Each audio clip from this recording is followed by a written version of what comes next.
সুপ্রিয় চাকরি প্রত্যাশী ম্যাথ ক্র্যাকের পক্ষ থেকে সবাইকে জানাই শুভেচ্ছা ও সালাম। আসসালামু আলাইকুম। আজকে আমরা গুরুত্বপূর্ণ টপিক নল ও চৌবাচ্চার একটি গাণিতিক সমস্যা নিয়ে আলোচনা করব। সেলফ গণিত 2026 সংস্করণ পৃষ্ঠা নাম্বার 27 এবং সমস্যা নাম্বার 4। এই গাণিতিক সমস্যাটির আমরা প্রচলিত সমাধানের পাশাপাশি স্মার্ট অ্যাপ্রোচেও এর সমাধানটা দেখব। তো চলুন।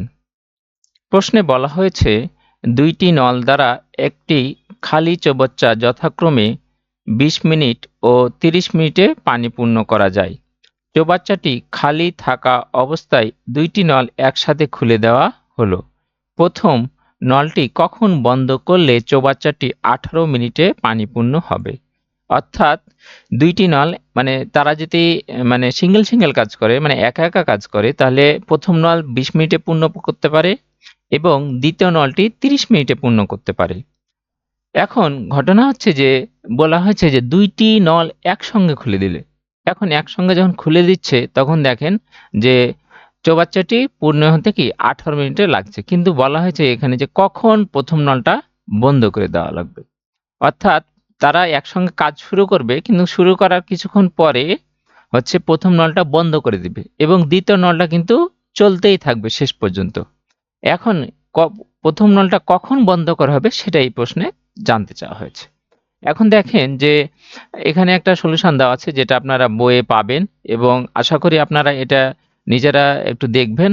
আমি আজকে আপনাদের হচ্ছে স্মার্ট সলিউশনটা আগে দেখাই। দেখেন, তাহলে প্রশ্নে বলা হয়েছিল দুটি নল তারা কি 20 মিনিট ও 30 মিনিটে পানি পূর্ণ করতে পারে এবং খালি থাকা অবস্থায় তারা দুইটি নল একসাথে খুলে দেওয়া হয়েছিল এবং বলা হয়েছিল প্রথম নলটি কখন বন্ধ করলে চৌবাচ্চাটি 18 মিনিটে পানি পূর্ণ হবে। তাহলে এই কথা দ্বারা বোঝা যাচ্ছে যে দ্বিতীয় নলটি প্রথম থেকে শেষ পর্যন্ত চালু থেকেছে, অর্থাৎ দ্বিতীয় নলটি 18 মিনিট চালু থাকবে। এখন প্রথম নল ও দ্বিতীয় নলের একটা টাইম দেওয়া আছে, সেটা হচ্ছে কি 20 ও 30। তো 20 ও 30-এর লসাগু হচ্ছে 60। অতএব আমরা বলতে পারি চৌবাচ্চাটির ধারণ ক্ষমতা হচ্ছে 60 অংশ। এখন প্রথম নলের গতি আমরা জানি যে কাজকে আমরা যদি গতি দ্বারা ভাগ করি তাহলে হচ্ছে তার শক্তি বা সময় ইফিসিয়েন্সি পাওয়া যায়। তাহলে প্রথম নলের গতি হচ্ছে 60/20 করলে আমরা 3 পেলাম এবং দ্বিতীয় নলের গতি হচ্ছে 60/30 করলে আমরা 2 পেলাম।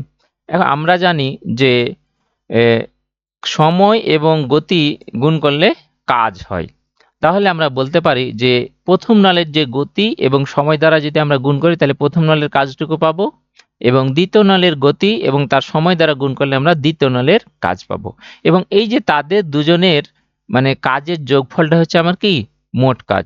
তাহলে আমরা বলতে পারি যে প্রথম নল গুণিত গতি গুণিত সময় যোগ হচ্ছে কি দ্বিতীয় নল গতি গুণিত সময়। এই যে দুজনের কাজ, এই কাজটাই হচ্ছে আমার মোট কাজ।